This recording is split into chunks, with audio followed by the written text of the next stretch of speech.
We are going to provide for the INEC officials, starting from the polling units through to the World Collation Centers. And I just hope that we are going to have to find a way to rig the elections. And this is the best time to... Ndewo gị onye ma na-ege ntị ma na-ekiri ekiri. Ebe ị nọ ugbu a bụ na sim.c ha asịrị FM. Onye gị na ya nọkwa taa 042 Solex, onye akụkọ ụwa. Mgbagere akụkọ nke eji wee bịa taa.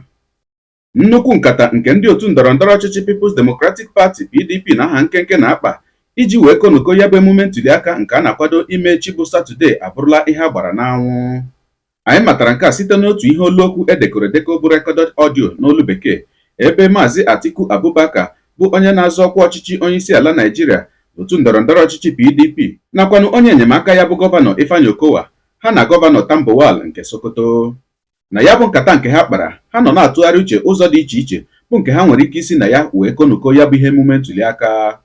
Ụfọdụ n'ime ihe ndị nke ha kpara na ya bụ nkata bụ otu ha ga-esi enye ndị ọrụ INEC ego nakwanụ otu ha ga-esi agbalị ka hapụ iji ngwaọrụ BVAS wee mee ya bụ ihe emume ntụliaka. A sịla na Solex si kama nụrụ n'olu okwu ha. I think that we should interface with INEC and not create suspicion. Was it Adama? I will not want to disappoint you. And for me to accept to go into this, let us strategize and discuss the arrangements and how it can be achieved.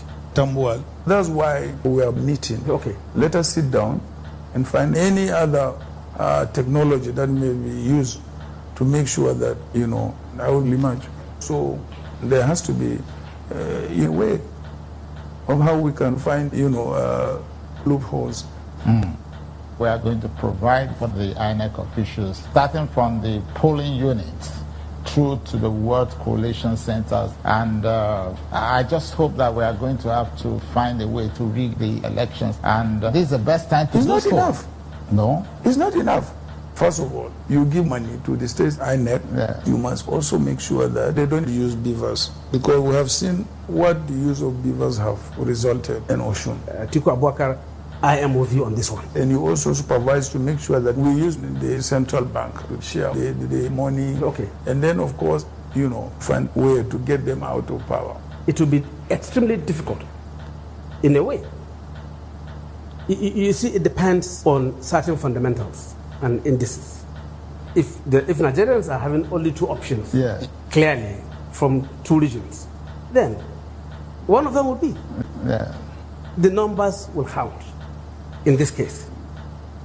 And we all know the voting strength of each and every bloc in this country. Yeah. It's obviously a major issue. It should not be restricted to... we must look at the things that will give us results. And always ready to support a process that will bring in one of our best to be president of Nigeria. So, Yeah. so I try as much as possible to do my work. For me, I don't like mistakes. And as I've said, I have won my elections 5 times consecutively. We all know that I have the support of my home base, so it's a matter of strategy. It's not about me. It's about Atiku Abubakar Waziri Adamawa to be president of Nigeria. We cannot act with disregard of normal rules. There is a need to give INEC money to be able to run their processes on their own and to mobilize their people for the purpose of the elections. That is likely going to make a stronger impact, not the way we're going through. Okay. And where are those areas that will be difficult also always to correct? Winning election. The INEC officials, they need to take instructions from the PDP agents, and there is no doubt that the process are just good enough to ensure that the system is not questionable. Akwenụchala ya bụ nkata nke akụkọ ụwa agaala ugbu a ka m kwụzi uche m. Ụmụnne m ndị Igbo ndị ọma njem ọnụ, ekelekwa m unu ọzọ. Asị m nke onye chiri ya zere. Biko nụ, ihe m chọrọ ikwu bụ onye ọbụla mana ndị na-esonye anyị n'ihe emume anyị na-eme na peji a nakwa na chanel a bụ ihe emume gbasara ndị Igbo niile nke onye ọbụla kwenyere, ma ị na-eje ụka, ma ị na-eme omenala, ma ikwere na Biafra, ma ikwere na Nigeria. Ọ bụ ha na ịbụ onye Igbo, this platform is for you, ka nsọ ya n'asụsụ bekee otu ahụ. Mgbe na-asị na biko nụ echi a na-eme ya bụ ihe emume ntụliaka. Ndị sịrị na ha achọghị ịtụ ya bụ vootu, biko nụ, eji m aha Chineke na-arịọ unu, biko ebe ọbụla unu nọ, unu gbado anya, unu nọrọ ji, ihe ọbụla ị ga-eme ga-enye gị obi aṅụrị echi ahụ, biko mee ya n'udo, nọrọ onwe gị, biko ebe ọbụla ị nọ, nọrọ ọfụma, mana egekwa ntị na Asịrị FM, maka na anyị ga na-ewetara unu ihe niile na-eme na ya bụ ihe emume ntụliaka. Ndị nke na-eje ime ntụliaka, ndị nke na-eje ịtụ vootu, unu bụ ụmụnne anyị. Ihe onye ọbụla na-achọkwanụ bụ ka ala Igbo dị mma. Echiche mmadụ niile enweghị ike ịbụ ofu, nghọta mmadụ niile enweghịkwana ike ịbụ ofu, mana ị na-ejekwana ịtụ ya bụ vootu, biko ọ bụrụ na iruo na polling unit gị ebe ị na-eje ịtụ ya bụ vootu, gbaa mbọ ka ịmata akara polling unit gị, polling unit nọmba gị, ịmata ya. Ihe ọbụla na-eme ebe ahụ, otu ọbụla o si aga, mere anyị ihe onyonyo. Ị na-eme ihe onyonyo, ịkpọ aha polling unit gị nakwa akara polling unit gị ebe ọ dị, ịgwa anyị ihe na-eme, ịtụọ ya n'akara WhatsApp nke na-ahụ n'iru ihe onyonyo a ugbu a, ka anyị na-ebupụtakwa ya ka ụwa na-ahụ ka ya bụ ihe si aga. Ma mgbe ọ ga-eru gị ịtụ ya bụ vootu, ka ndọkwa gị aka na ntị nwanne. Ndị otu ndọrọndọrọ ọchịchị niile a nwere ndị na-anọchite anya ha na ya bụ ihe emume ntụliaka, ọtụtụ n'ime ha ga-abịakwute gị ma nye gị ego ma ọkwanụ kwee gị nkwa dị iche iche ka ị nwee ike tụnyere ha.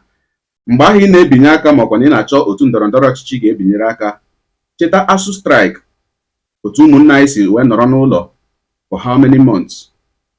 Cheta na ị nweghị ụzọ na be nna gị. Cheta na ị nweghị ọkụ for how many years Nigeria nwere independence, ị nweghị ọkụ. Cheta na insecurity adịghị ekwezi mmadụ megharịa ahụ n'obodo. Ichetacha nke ahụ, chetakwanụ EndSARS. Cheta EndSARS 20th October 2020.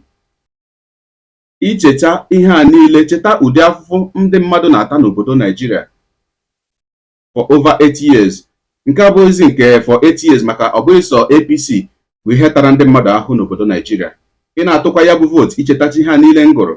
Ichetakwa ụmụ gị ma ọ bụrụ na ịmụgo, ọ bụkwa na emubeghị, ichetakwanụ nke a kpọrọ your unborn children. Ihe a niile ị gabigara n'obodo Nigeria, ị chọrọ ka ụmụ gị gabiga ya.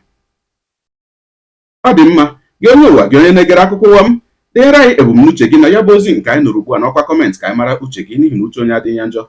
Daalụkwa gị onye so ebere anyị sonye, ekelekwa gị onye asị gị jide ka iji, onye asị ya jide ka o ji, ịmara na nke o ji kacha mma. Ekpere mbụ na Chineke nna ga na-anọnyere gị ọpụpụ gị na mbata gị, na-etinyere gị aka n'ihe niile nke ị na-eme. Gị taa bụkwanụ mbụ ị na-ahụ ihe onyonyo anyị, asị gị nnọọ. Onye gị na ya ka nọkwa bụ 042 Solex, onye akụkọ ụwa n'iru akwụkwọ efere mba ụwa. Ya mere ọ bụrụ na ka mmere dị gị mma n'obi nwanne, biko ọ bụ na Facebook na Instagram ka ị na-ahụ ihe onyonyo, pịara m follow. Ọ bụ na YouTube ka ị na-ekiri ya bụ ihe onyonyo, pịara m subscribe ya na mgbịrịgba anya n'akụkụ ka ị nwee ike na-enweta ihe onyonyo ndị ọzọ nga na-ewetara gị n'ọdịnihu. Ọ bụ na Twitter ka ị hụrụ ya bụ ihe onyonyo, pịara m follow. Ọ bụ na TikTok, itikere m follow ma atọ ọkụma. Igbo ndị nwe m, ekelekwa m unu, wee na-asị na ọ ga na-adịrị unu niile mma o. Ise ngwa tụsawara m ihe onyonyo a, na-atụsara m ya bụ ihe onyonyo na-apịrị m aka na share button, ya mara gị mma onye nke m.